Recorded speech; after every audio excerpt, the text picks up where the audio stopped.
নমস্কার বন্ধুরা, welcome back to our classroom.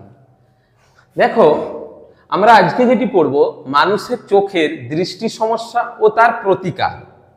তার আগে জেনে নিই কোনো একটা সুস্থ স্বাভাবিক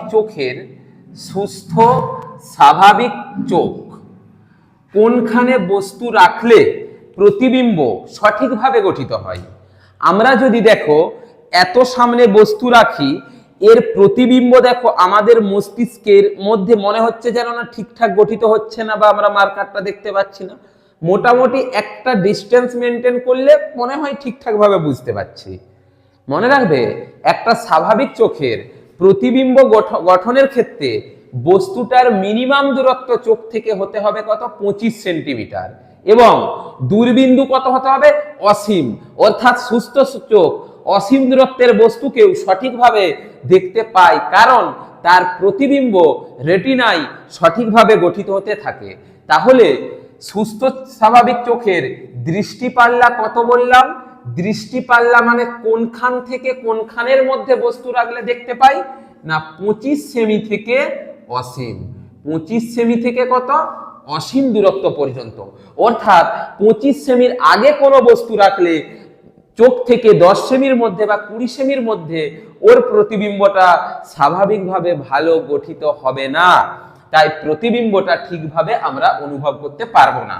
দেখো, এখন বিষয় হচ্ছে, যদি চোখের বিভিন্ন পেশিগুলো শিথিল হয়ে যায়, সিলিয়ারি পেশি, সাসপেন্সারি লিগামেন্ট, অর্থাৎ লেন্সটা ছোট বড় হয়ে ফোকাস দৈর্ঘ্যটাকে ঠিকঠাক ভাবে পরিবর্তন না করতে পারে, তখন 25 সেমি এবং অসীম এই দূরত্বগুলো ঠিকঠাক থাকে না। কখনো নিকট বিন্দুটা বেড়ে যায়, কখনো কমে যায়। তার ফলে প্রতিবিম্ব ঠিকঠাক গঠিত হয় না এবং আমরা বিভিন্ন দৃষ্টিজনিত সমস্যা লক্ষ্য করে থাকি। তাই প্রথমটা কি দেখে নেব না? দীর্ঘদৃষ্টি। কখন দীর্ঘদৃষ্টি হয়, কি ঘটে? দেখো, বলা হচ্ছে যখন চোখ দূরের জিনিস স্পষ্ট দেখতে পায়, মানে দূরে কোনো বস্তু থাকলে আমরা খুব ভালোভাবে দেখতে পাবো, কিন্তু কাছে বস্তু থাকলে আমরা সঠিকভাবে দেখতে পাবো না, সেটাকে বলা হয় দীর্ঘদৃষ্টি বা হাইপারমেট্রোপিয়া। কি? দীর্ঘদৃষ্টি বা হাইপারমেট্রোপিয়া। যখন দূরের বস্তুর প্রতিবিম্বটা রেটিনায় ঠিকঠাক গঠনের জন্য আমরা দূরের বস্তুর প্রতিবিম্বটা দেখতে পাবো, কিন্তু খুব কাছে কোনো বস্তু রাখলে তার প্রতিবিম্বটা রেটিনায় ঠিকঠাক গঠন না হওয়ার জন্য আমরা সঠিকভাবে দেখতে পাবো না। সেই সমস্যাটাকে বলা হয় দীর্ঘদৃষ্টি। কি রকম বিষয়টা ঘটছে দেখো, ধরো আমি তোমাকে বলছি লেন্সের এই যে লেন্সটা আছে, এর আলোক কেন্দ্র থেকে ধরো বস্তুটা আমাদের রাখা আছে 25 সেমি দূরে। কত সেমি দূরে? 25 সেমি দূরে রাখা আছে। এখন এই বস্তুটার ক্ষেত্রে কি দেখা যায়? আলোক রশ্মিগুলো এখানে গিয়ে পড়ার পরে দেখো এই জায়গায় প্রতিবিম্ব গঠিত হচ্ছে, কিন্তু আমাদের রেটিনা তো এইখানে আছে। রেটিনা কোথায় আছে? এইখানে আছে। রেটিনা এখানে আসে না, নিকট বিন্দু। তাহলে দেখো, নিকট বিন্দু মানে স্বাভাবিকের ক্ষেত্রে 25 সেমি। একটু ভেবে দেখো, তাহলে প্রতিবিম্ব কি আমরা রেটিনায় পেলাম? প্রতিবিম্ব রেটিনায় পেলাম না, রেটিনার পিছনে গঠিত হলো। তাই আমরা কি চোখে দেখতে পাবো? আমরা চোখে তখনই দেখতে পাবো যদি প্রতিবিম্বটা আমাদের চোখের রেটিনায় গিয়ে গঠিত হয়। তো রেটিনায় গঠিত হচ্ছে না, প্রতিবিম্ব আরো পিছনে, মানে পর্দায় প্রতিবিম্বই হচ্ছে না। তাই কি হয়, এক্ষেত্রে কাছে বস্তু রাখলে সেটাকে আমরা স্পষ্ট দেখতে পাই না। কি ঘটে এখানে? যদি বস্তুটাকে আরেকটু সরিয়ে নিয়ে যাই, এরকম জায়গায় রাখি, তখন হয়তো আমরা দেখব কি এর প্রতিবিম্বটা রেটিনায় গিয়ে গঠিত হচ্ছে।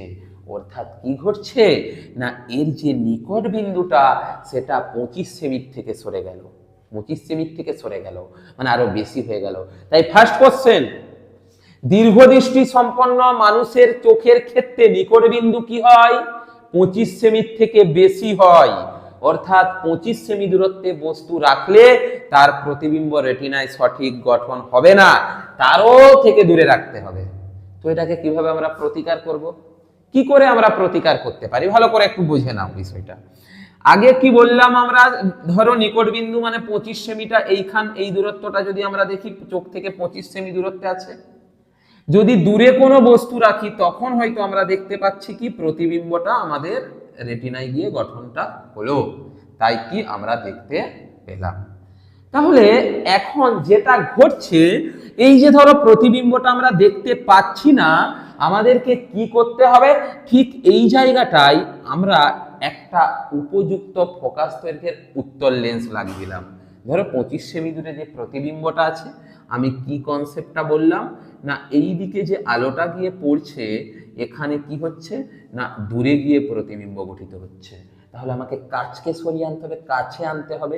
কিভাবে আনবো দেখো, আমরা এখন কি করছি, এই জায়গাটায় একটা উত্তল লেন্স যুক্ত চশমা, মানে চোখের আগে একটা চশমা পরছি, যে চশমার মধ্যে উত্তল লেন্স লাগানো আছে। এই চোখের আগে একটা চশমা পরে নিলাম, উত্তল লেন্স লাগানো আছে। তো এই উত্তল লেন্সটা কি করছে, এই আলোক রশ্মি দুটোকে যেগুলো এই পথে যাচ্ছিল ওর পথটাকে কি করছে, বাঁকিয়ে দিচ্ছে, দিয়ে এইটাকে ধরো এই বরাবর নিয়ে এসে ফেলে দিল। তাহলে যত দূরে গিয়ে প্রতিবিম্ব হচ্ছিল আর কি অত দূরে হবে, আর অত দূরে। কনসেপ্টটা বোঝো, যখন আমরা উত্তল লেন্স যুক্ত চশমা ব্যবহার করলাম, এই রশ্মিগুলোকে কি একটুখানি অভিসারী করে দিল, কাছে কাছে নিয়ে চলে আসলো, তখন এখন যে আমরা এই যে বাঁকিয়ে দিল, এখন দেখা যাচ্ছে আমাদের প্রতিবিম্বটা কোথায় গঠন হয়ে গেল, রেটিনায় গঠন হয়ে গেল। তাহলে এই ছবিটি আঁকবার সময় তোমাদের এই অংশটুকু আর দেখানোর দরকার নেই, দেখানোর দরকার নেই, শুধু এই অংশটুকু তোমরা দেখাবে, ঠিক আছে।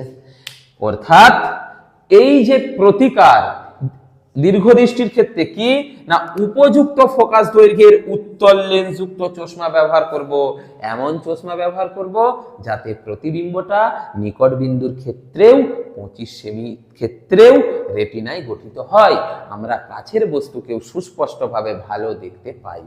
এইটা হচ্ছে দীর্ঘদৃষ্টি এবং তার প্রতিকারের উপায়। কখন দীর্ঘদৃষ্টি হতে পারে দেখে নাও, না চোখের অক্ষি লেন্সের ফোকাস দৈর্ঘ্য অক্ষিগোলকের ব্যাস অপেক্ষা বেড়ে গেলে হতে পারে, অথবা অক্ষিগোলকের আকার স্বাভাবিকের থেকে ক্ষুদ্র হয়ে গেলে, ছোট হয়ে গেলে এই সমস্যাটি আমাদের মানুষের চোখে দেখা যেতে পারে, ঠিক আছে।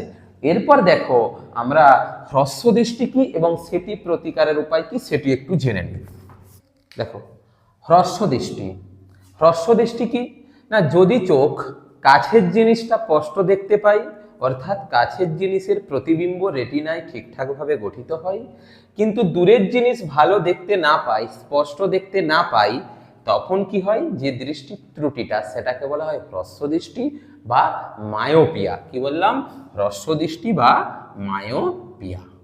কি ঘটনাটা ঘটে এখানে, যদি দূরে কোনো বস্তু থাকে, দেখো বলেছি দূর থেকে যে অনেক দূর থেকে যে বস্তুর রশ্মিগুলোকে আমরা সমান্তরাল ধরতে পারি, তো সমান্তরাল ভাবে ধরো রশ্মি এসে পড়ছে দূরের বস্তুর ক্ষেত্রে, কিন্তু কাছের বস্তুর ক্ষেত্রে ঠিকঠাক হয় এখানে। তো দূরের বস্তুর ক্ষেত্রে দেখা যায় কি হচ্ছে, এর প্রতিবিম্বটা কাছে গঠিত হয়ে যাচ্ছে, প্রতিবিম্বটা রেটিনার আগে গঠিত হয়ে গেল। দীর্ঘদৃষ্টির ক্ষেত্রে আমরা কি দেখেছিলাম, কাছে কোনো বস্তু থাকলে তার প্রতিবিম্বটা রেটিনার পিছনে গঠিত হচ্ছিল, তাই সেইটাকে কাছে আনার জন্য উত্তল লেন্স ব্যবহার করেছি।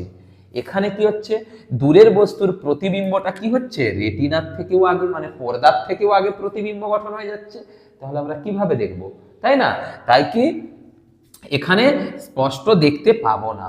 তাহলে এখানে আমাদেরকে কি করতে হবে, দেখো ধরো এইখানে আমরা কি করলাম, এই জায়গাটায় আমরা একটা অবতল লেন্সকে আমরা লাগিয়ে দিলাম, একটা অবতল লেন্সকে আমরা লাগিয়ে দিয়েছি। তো আলোক রশ্মি এসে পড়লো, আলোক রশ্মি এসে পড়ছে ধরো সমান্তরাল ভাবে। এই অবতল লেন্সের কাজ কি, অবতল লেন্সের কাজ এই রশ্মিগুলোকে কি এইভাবে দূরে দূরে পাঠিয়ে দেওয়া না, অপসারী করে দেওয়া। তাহলে এই রশ্মিগুলো দেখো এখানে কি সমান্তরাল ভাবে গিয়ে কাছে মিলিত হচ্ছিল, কিন্তু অবতল লেন্স কি করলো, এই দুটো রশ্মিকে আর একটু দূরে পাঠিয়ে দিয়েছে। তার মানে এখানে না গঠিত হয়ে কোথায়, রেটিনায় গিয়ে গঠিত হবে। এমন ভাবে অবতল লেন্স যুক্ত চশমা ব্যবহার করতে হবে যাতে প্রতিবিম্বটি রেটিনায় গিয়ে গঠিত হতে পারে। এইভাবে আমরা উপযুক্ত ফোকাস দৈর্ঘ্যের অবতল লেন্স ব্যবহার করে হ্রস্ব দৃষ্টিজনিত ত্রুটিটাকে দূর করতে পারি, অর্থাৎ দূরের বস্তুর প্রতিবিম্বও আমরা রেটিনায় গঠন করতে পারি। তো কেন হয় দেখো না অক্ষিগোলকের আকার স্বাভাবিকের তুলনায় বড় হলে বা চোখের লেন্সের ফোকাস দৈর্ঘ্য কমে গেলে, মানে হ্রস্ব দৃষ্টি দীর্ঘদৃষ্টির বিপরীতটা। এবং প্রতিকার কি? উপযুক্ত ফোকাস দৈর্ঘ্যের অবতল লেন্সযুক্ত চশমা। এছাড়াও আমাদের চার্লসে, প্রেসবায়োপিয়া এই সমস্ত জিনিসগুলি আছে, কিন্তু আমাদের সিলেবাসে এই হ্রস্ব দৃষ্টি এবং দীর্ঘদৃষ্টি তার প্রতিকারের উপায় খুব ভালো করে পড়ে রাখবে। এরপর দেখো আমরা দেখব ক্যামেরা এবং চোখের প্রতিবিম্ব গঠন এর যে পার্থক্য সেটি একটু দেখে নি। দেখো মানুষের চোখ আর ফটোগ্রাফিক ক্যামেরার যে প্রতিবিম্ব তার কি ডিফারেন্স আছে। এক আমি বলছি ফোকাস দৈর্ঘ্য। মানুষের চোখের ফোকাস দৈর্ঘ্য কি? আমরা চোখে যে উপযোজন বলেছিলাম, মানে লিগামেন্ট এবং সাসপেন্সারি লিগামেন্ট এবং সিলিয়ারি পেশির সাহায্যে আমরা কি করতে পারি? ওই লেন্সটাকে ছোট বড় করতে পারি, অর্থাৎ ফোকাস দৈর্ঘ্যটাকে আমরা কি প্রয়োজন মতো পরিবর্তন করতে পারি। কিন্তু ফটোগ্রাফিক ক্যামেরার ক্ষেত্রে লেন্সটা নির্দিষ্ট, তাহলে ফোকাস দৈর্ঘ্যটা কি থাকে? নির্দিষ্ট থাকে, পরিবর্তিত হয় না। এক নম্বর পার্থক্য। দু নম্বর কি? লেন্স ও পর্দার দূরত্ব। দেখো এরপর চোখের ক্ষেত্রে লেন্স ও পর্দার দূরত্ব মানে কি না, চোখের ক্ষেত্রে যে অভিলক্ষ অর্থাৎ যে উত্তল লেন্সটা আছে তার এবং কার রেটিনা, এই যে রেটিনা, দেখো এই লেন্সটাকে ছোট বড় তো করতে পারি, কিন্তু লেন্সের সঙ্গে রেটিনা, ধরো এটা লেন্স, এখানে যে রেটিনা, এই যে দূরত্বটা ডিস্টেন্সটা এটা কিন্তু নির্দিষ্ট থাকে চোখের ক্ষেত্রে। মানে চোখের লেন্স এবং রেটিনার দূরত্বটা নির্দিষ্ট থাকে, এর পরিবর্তন হয় না। কিন্তু ফটোগ্রাফিক ক্যামেরার ক্ষেত্রে মনে করে দেখো, আলোক নিরুদ্ধ বাক্সটিকে ছোট বড় করা যায়, মনে পড়ছে? তাহলে সেখানে আমরা লেন্স ও পর্দার দূরত্ব প্রয়োজন মতো কি পরিবর্তন করতে পারি। দু নম্বর ডিফারেন্স। তাহলে কি চোখের ক্ষেত্রে ফোকাস দৈর্ঘ্য পরিবর্তন করা যায়, ফটোগ্রাফিক ক্যামেরার ক্ষেত্রে সেটা নির্দিষ্ট। আর চোখের ক্ষেত্রে লেন্স ও পর্দার দূরত্ব নির্দিষ্ট, কিন্তু এটা কি ফটোগ্রাফিক ক্যামেরার ক্ষেত্রে প্রয়োজন মতো পরিবর্তন করা যায়। তিন নম্বর পার্থক্য কি? প্রতিবিম্ব। প্রতিবিম্ব কি? আমাদের চোখে কোনো স্থায়ী প্রতিবিম্ব গঠিত হয় না। অর্থাৎ ধরো আমরা কোনো কিছু একটা দেখলাম, ওই প্রতিবিম্বটা কি ওখানে স্থায়ীভাবে গঠিত হয়ে গেল? এরকমটা তো নয়।